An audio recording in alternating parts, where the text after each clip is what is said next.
What is up, kids? So, all right, we got some brake parts for the 4Runner. We're going to go ahead and get those going so we can continue on with this project. We're going to the 12-inch rotor and brake from a 3rd gen 4Runner, which is like some of the later stuff. I don't know exactly what the brake is. I just know there's some that have a smaller rotor, some have a little bit larger rotor and caliper. So that's what we're going to do. The brake hoses that I talked about, I was able to actually source these. And as mentioned, the reason I did it this way is because I figured it was going to be like a quick kind of off-the-shelf thing. They're another Toyota application. Okay, so the two front lines, they end up being a rear line from an 04 to 06 Tundra with vehicle skid. The line that I'm using from the rear came off an earlier Tundra, a 2 to 4 Tundra rear. The line that I ended up using for the clutch line, which I mean, again, like if you're just replacing the clutch line, just replace it for the one that calls for this truck, and I'll provide that part number 2. But this one, because I did some custom stuff, I just bought by length, and it ends up being about an 8-inch line, which the direct application is a 11 to 14 Sienna rear line, so it's just kind of like a little shorty. It looks like I have to clearance the 4Runner to fix that little hex, so the little line bracket needs to be fixed so I can get that guy in there. The rotors had the 12-inch pads. I went with a ceramic pad, and the reason for that is to keep the brake dust off. They're just a kind of better overall pad as far as like the heat dissipation and all that stuff goes. The calipers here. What I'm going to end up doing is this little bracket piece is the line holder from the 85. That's why the bolt holes are short. But what I end up doing is I will get like a P-clamp and P-clamp the hard line here. So I've got a nice hard mount at the caliper, and I have the hard line. I'll have the hard line at the frame, so it's nice and secure like it should be from the factory. So I'm gonna take a minute to clean up those little brackets in the frame. This little bracket, this hole needs to be opened up a little bit so the line will go through there, and then I can fit the snap collar on that side. So I'm gonna take a few minutes to do that, and I'll be right back. So here we are underneath the truck. We got the new hose in here. According to that website, the Dorman website where these came from, stock line 18.63 overall from length to length. This one was supposed to be 20.5 according to their website. It comes out to be a little more than like 20.25. That will work all right. We're just gonna go ahead and get this guy in here. I went ahead and I flexed it out a little bit more just to kind of make sure that I wasn't going to run into something funny here. And it doesn't look like I'm going to, so that's righty tighty, lefty loosey. All right, so we'll get this guy in here, and I already ended up pulling the load valve out, so there's no load valve up here. In my experience, they're just more problematic than anything. If you really want, you can get an aftermarket adjustable one. I've never really found it necessary. This came out of the early Tundra, so it has the snap ring on the front that's supposed to be on there. It will just reach right up into the hole like it's supposed to. And then the factory clip will go in here. What I can do here is, there we go, sit that guy down in there. Then we'll put the clip on. And then we can tighten down the hard line. These came out of a Toyota, so I'm able to just use the factory. I didn't have to modify this hole. The other one's off later stuff, all the North American built bullshit. You can't just leave it alone. So the holes are a different size. This one fits because it's off the early gen stuff, and so we're done. That rear hose is good to go. So the whole point of this brake swap, other than getting the bigger brakes, is just getting a slip-on rotor. Okay, instead of having to break the whole wheel hub down and deal with the bearings and all other bullshit to service the bearings, you just pull the caliper and drop it. So basically what I'm doing is I'm just replacing the pads as good practice. What I end up doing is going to a ceramic pad. The reason I do that is primarily the reason for it is just the lack of brake dust. You get a little bit better wear, but you really get a really good wear out of a stock Toyota pad. My 3rd gen runner, I had over 100,000 miles on the stock brakes and never touched them. They barely showed any amount of wear from the time I bought it to the time I got to the end of driving it. Okay. So these calipers had Toyota pads in them already. Probably have been replaced at some point because most people just really can't drive, but nothing really wrong with the factory pads. Like I said, I just went this way for the sake of the next guy more than anything else. So what goes on here basically is the pads are shaped the same, but you can see there's a squeaker on the edge right here, or you've got the squeaker on the bottom of the pad. So when you go to put these in, this will go on the inside and the other one goes on the outside. This particular brake set came with new springs and pins, so that'll be nice to have. You want to go ahead and clean up your pins. So just pay attention when you get to this point. Your stock brakes have the anti-rattle shim stuff on there. Not all aftermarkets will have a shim on the back. Okay, so there's your anti-rattle shim on the back of these. I'm going to probably take those off and grease them up. But yeah, we'll go ahead and do that. And let's go ahead and get that caliper hung. Okay, so anytime you're going to go ahead and install a caliper on a car, you want to make sure that the bleeder is pointing up. Okay, that way all the air gets out and needs to go up. We're going to use this other little bracket for the brake hose capture.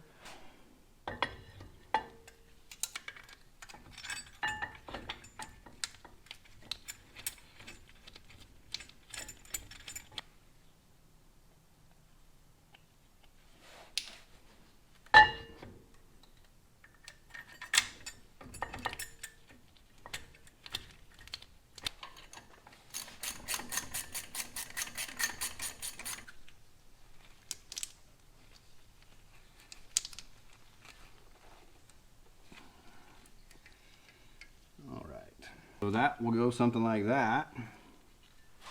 And then we can take the hose.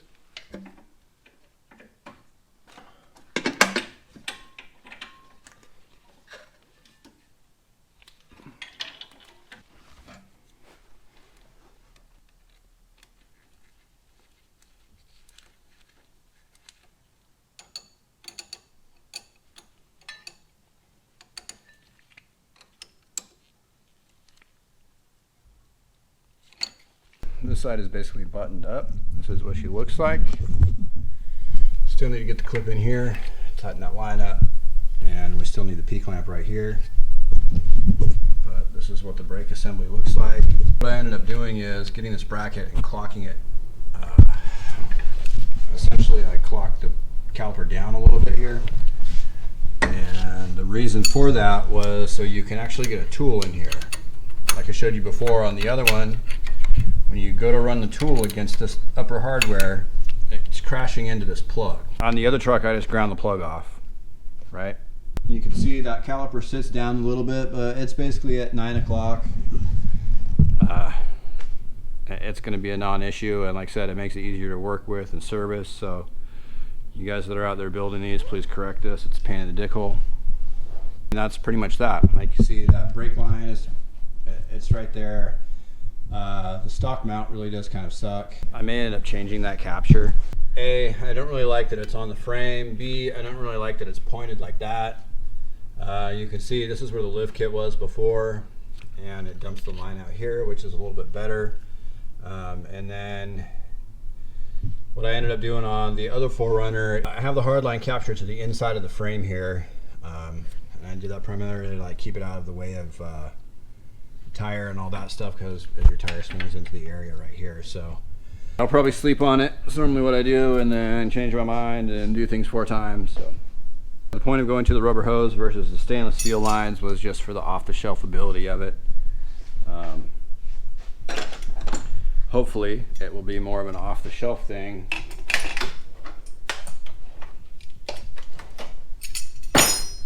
Then not, but it took these guys a few days to find these anyway, so your mileage may vary.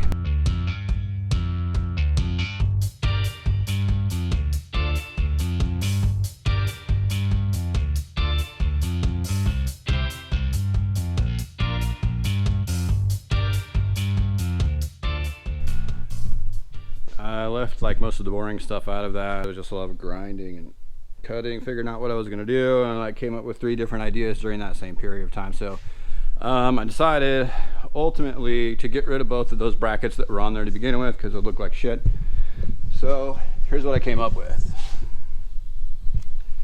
This bracket is one of these brackets that's been cut down, and then I just welded it into the corner there. Basically what will go on is the line will capture in here like it should, and we will have all the clearance and everything that we need, the way that this swings and everything. So I like that better than that. I decided I didn't like it like this because this will want to push over and potentially hit the spring. So I didn't want it totally like this way, like the way it was, because that seems dumb.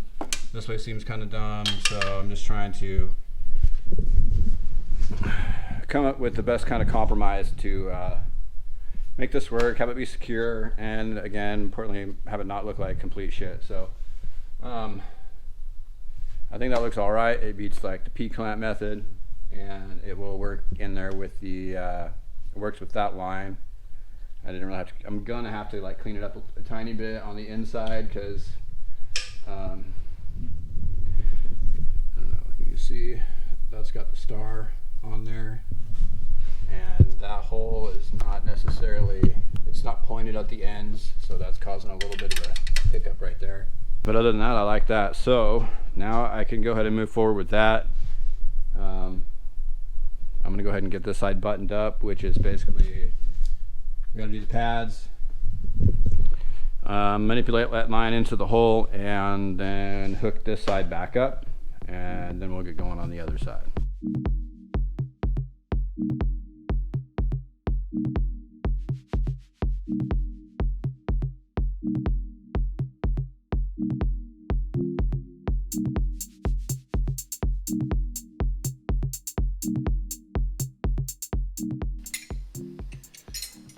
Alrighty, there's one side done. You saw I put the clip in there like it's stock, so all travel's gonna be good. Yeah, I like it. So I'm gonna go ahead and put the pads in. These had a shim on there. I'm gonna go ahead and swap them out and put the factory shims back on here. Put a little anti-seize on the back of the pad, and then we'll put this guy in.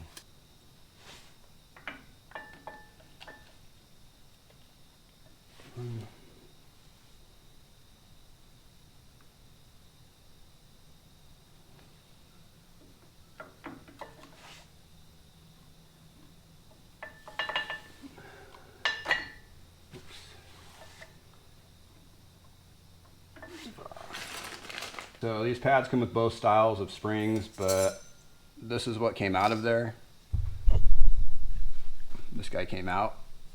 So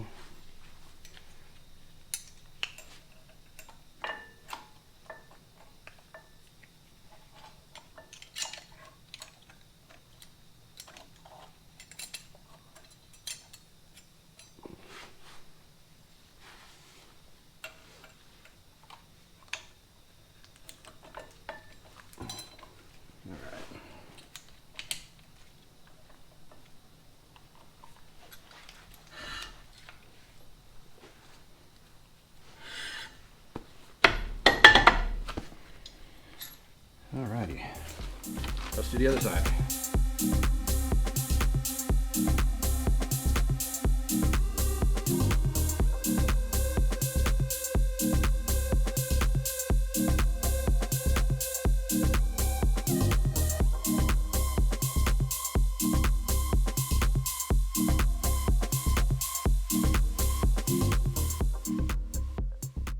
Alright, so this is just the repeat of the other side. Make sure you lock tight the caliper bolts.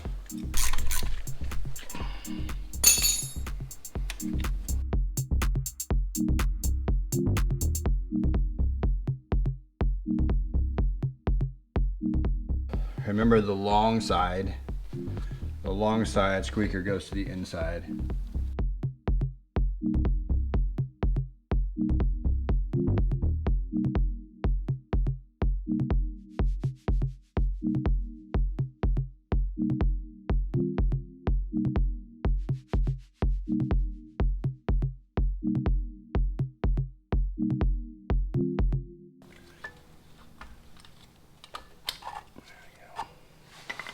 There we go.